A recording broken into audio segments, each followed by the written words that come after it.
Hallelujah, praise the Lord. ஆண்டவராகிய இயேசு கிறிஸ்து நாமத்தினாலே உங்களை வாழ்த்துகிறேன். கர்த்தர் உங்களை ஆசீர்வதிப்பாராக. இன்றைய நாள் மெய்ப்பனின் சத்தம் ஒரு மிஷனரி குறித்து பார்க்கலாம். பெப்ரிஷியஸ் இவருடைய பெயர். இவர் ஜெர்மன் நாட்டை சேர்ந்தவர்.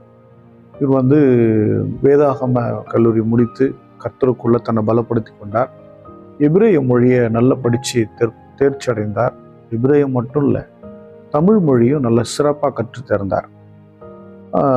அப்புறம் அவர் இந்தியா தேசத்துக்கு வர விரும்பினார். இந்தியாவுக்கு வரும்போது மிக மோசமான ஒரு காலகட்டம். இவர் லுத்ரன் சபையினுடைய ஒரு போதகர். இவர் இங்கே இந்தியாவில் தேவனுடைய வார்த்தையை பேசினார். இவர் யாரை ஃபாலோ பண்ணார்னா மிஷனரி ஜுல்சே அப்படிங்கிறவரை இவர் ஃபாலோ பண்ணார்.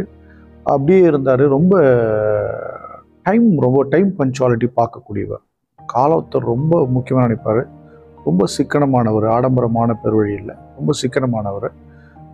இந்திய தேசத்தில் வரும்போது நிறைய யுத்தங்கள் அங்கங்கே அடிக்கடி நடந்துகிட்டு இருந்தது. நிறைய கலகங்கள், பிரச்சனைகள் இதெல்லாம் போயிட்டு இருந்தது. ஆனால் இவர் தன்னுடைய தேவனுடைய பணியை செய்ய வந்த இவர் அதை சிறப்பாக செய்ய ஆரம்பித்தார். இதில் என்னன்னா, வேதத்தை ரொம்ப ஈஸியாக மக்கள் டக்குன்னு எடுத்து படிக்கக்கூடிய அளவுக்கு, புரிந்து கொள்ளக்கூடிய அளவுக்கு ஏதாவது ஒன்று செய்யணும்னு நினச்சார்.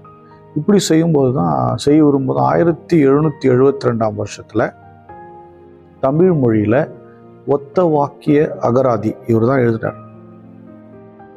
கண்டுபிடிச்சி இன்றைக்கும் ஒத்த வாக்கியம் பார்த்தீங்கன்னா பயங்கரமாக பிரயோஜனம். ஊழியர்கள் மத்தியில் இன்னும் பழைய ஊழியர்கள் ரொம்ப யூஸ் பண்ணுறாங்க.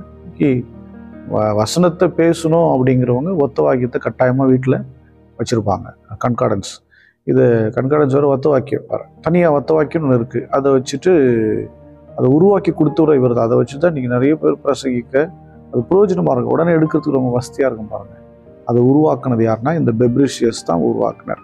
அடுத்தது பார்த்திங்கன்னா ஞான பாடல். இன்றைக்கும் லுத்ரன் சபைகளில், பாரம்பரிய சபைகளில் ஞான பாடல்கள் பாடுவாங்க. நல்ல அருமையான பாடல்கள் எழுதியிருக்கிறார்.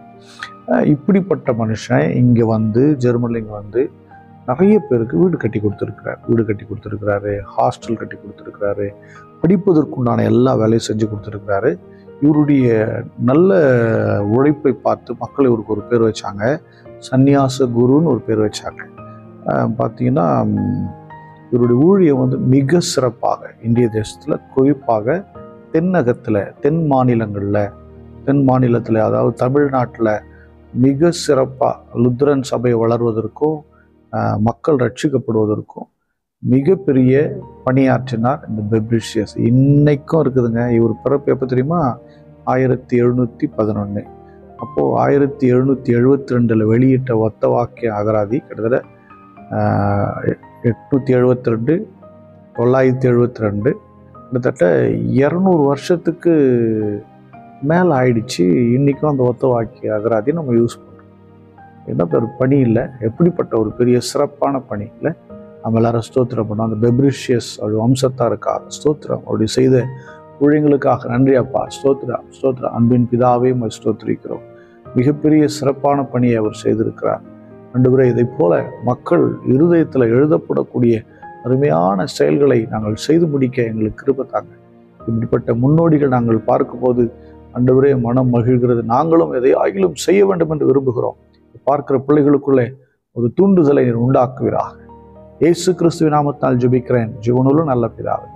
ஆமென். God bless you. Bye bye.